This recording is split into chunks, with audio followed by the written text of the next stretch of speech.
Hey, what's up, guys? Welcome to my another episode. I'm Alan, your host today. If you haven't subscribed yet, please click the subscribe button. It will help me tremendous. And my channel is just starting up, and hopefully I can get some more views. Recently read a book called 7 Habits of Highly Effective People, and I find this really interesting. I want to share my takeaways with you guys. Hopefully you can learn one or two habits from this video. If not, thanks for hanging out with me. Hey, I really appreciate it. Now, before we actually go into the 7 habits, let's talk about what is a habit. The habit is the intersection of desire, knowledge, and skill. Take workout, for example. If I really want to be stronger and fit, that's my desire. And I know workout can help me achieve my goals. That's my knowledge. And I know how to squat, to bench press, so those are my skills. What is effectiveness? Effectiveness is production, what is being produced, and the production capability. So take cars, for example. I want to be able to drive my car as much as I can, but I have to do the maintenance on it. Otherwise, it may suddenly crash. Hopefully not when you're actually driving it.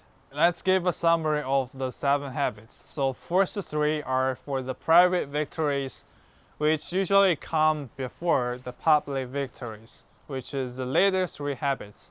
The last one is the renewal habit. Habit number 1, be proactive. Viktor Frankl was being captured and kept in the Nazi camp. And in the camp, Nazis were torturing him. He was going through hell. But then he realized that the Nazis can control the environment, they can even control his body, but they cannot control who he is. He said a famous quote, between what happened to him and his response to it is his power to choose that response. So he could choose to just give up or just try to live another day. Maybe eventually he will be free. So that's what actually happened. He eventually got free from the Nazi camp. Big plus for him. If I've been kept, I'm probably gonna want to die just right away. Oh my god, this is so terrible.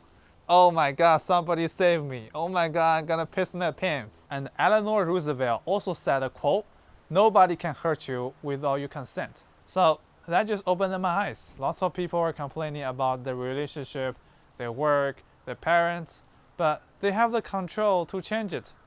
Why not focus on the things that we can control, and eventually it will get better. We only have this many days to live, and why not just live happy every day? In addition to self-awareness, we also have imagination, which has also kept me going to the gym to study. I'm thinking about to be very muscular and compete in WWE and kick some ass, maybe being kicked. Habit number 2, begin with the end in mind. Lots of things are being created twice. Like a building, you have to have the blueprint before you start the construction. Otherwise, it will be super expensive to move things around. So, you moved the swimming pool. Yeah, it just felt like it was way too far from the house, like crazy far. So I had this company come and just move it closer. But then you moved it back? Yeah, turns out the guy who built this place knew exactly what he was doing, and the pool was right where it needed to be the whole time. But now I know that for sure, which feels good. So the book also talks about the difference between management and leadership.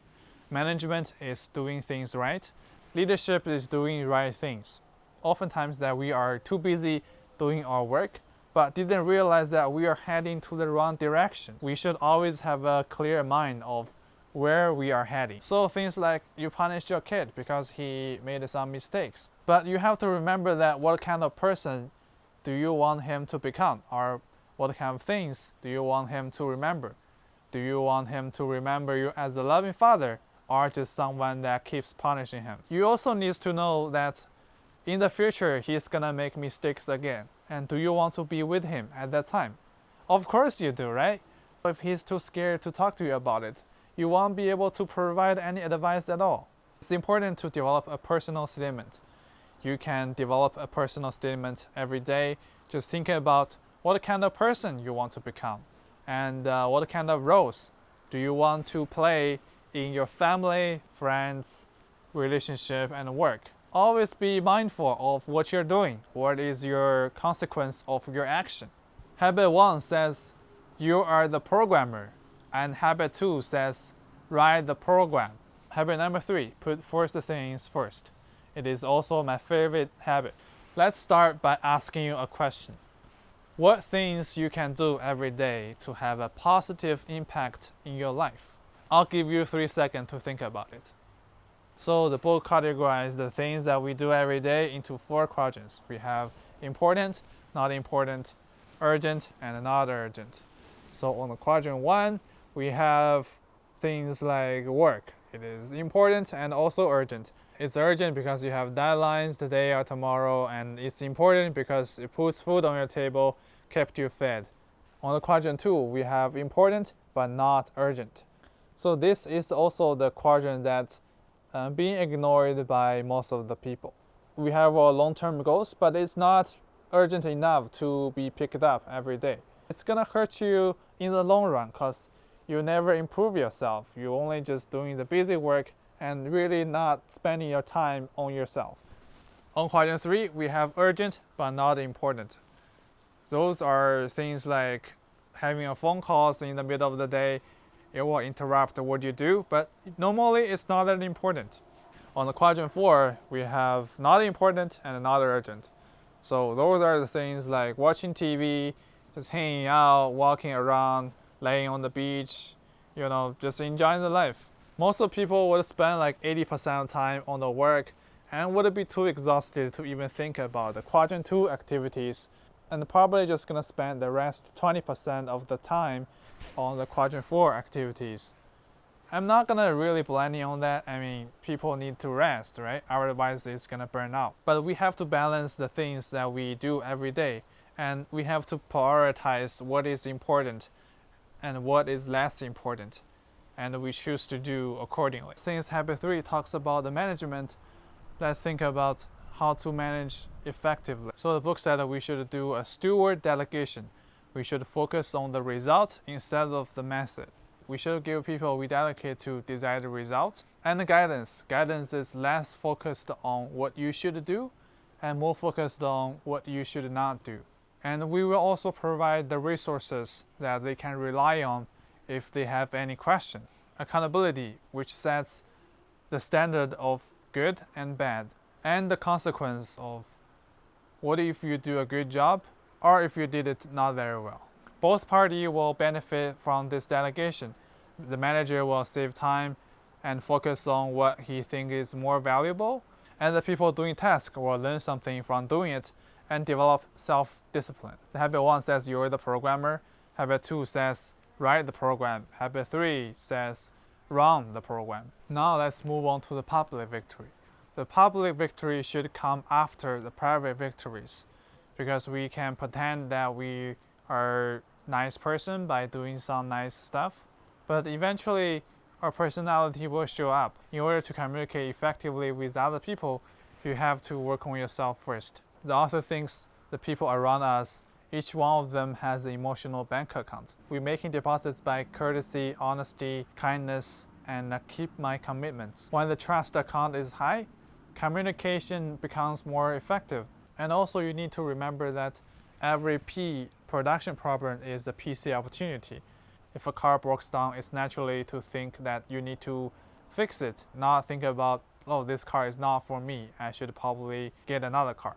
Habit 4 is think win-win. It's a leadership style that focuses on mutual learning, mutual influence, and mutual benefits. We usually come from a win-lose paradigm when we were in school. We often become jealous or cynical about other people's success. But there's plenty of success for everybody. And when you're communicating with others, it's not going to help you to establish a good relationship if you're just focusing on winning the argument. When you're dealing with someone that is so stuck in their win-lose paradigm, remember that no deal is always the option. You can always walk away from that person. Habit number 5 is seek to understand them to be understood. If all the air is being sucked out right now, you don't want to watch this video, right? And giving their understanding is like giving them a breathable air during the communication. You don't have much confidence in a doctor if he doesn't diagnose before he prescribes. Same thing happened in communication. You have to listen empathetically, trying to understand their position before you can be heard. Empathetical listening is also very important to make deposits into the emotional bank account, because you have to understand their position and you understand that what is important to them, then you can make those deposits. But you have to remember that empathetical listening is also vulnerable to yourself, because in order to influence other people, you have to be influenced as well. You have to open your heart, wear their lenses, and see their problems. The book illustrated a simple method for you to do the empathetical listening. So step 1 is just mimic the things that they said. So you just repeat what they say. I just repeat what they say. Step 2 is to rephrase their content. Step 3 is to reflect their feelings. And then step 4 is to rephrase what they said and injecting the feelings. But actually, I have doubts for this method.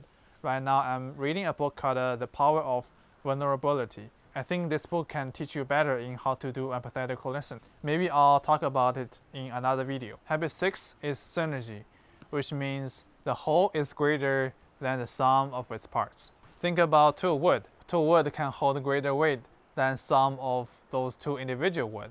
During a conflict, because we think win-win, we can take what is important to each of the individual and come up with a third alternative which is beneficial for both parties. If another person has a different opinion than me, that's great. We can synergy. It's not great to have another person just agree everything that you said. Then the communication is not even necessary anymore. The school teaches us that being bad is not acceptable, but being average is okay. But in reality, we're doing a totally different approach. We don't really care about what you're bad at. We more care about what you're really good at. And we can use everybody's talent, and together we can make something truly great. So habit 7, which is the last habit, is sharpen the saw. Habit 7 is focusing on the personal PC. We have lots of dimensions that we can work on for ourselves. For a physical dimension, we need to eat the right amount of food and the right type of food, and getting enough sleep, and getting some exercises every day. Exercises including for endurance, like cardio, flexibility, like yoga, and strength, like resistance training. We also have the spiritual dimensions, which including the activities of read and meditate. We need to spend those time on ourselves to think about our purpose and developing our personal statement, and be ready to commit again for what you want to do. And the last dimension is mental dimension. That including the journaling. We need to spend the time to reflect what happened today, to think about what needs to be appreciated, to think about what mistakes did I do. So over the time, you will improve yourself and doing better and better. I hope you guys like this video. Please subscribe and hit the like button. I'll see you next time.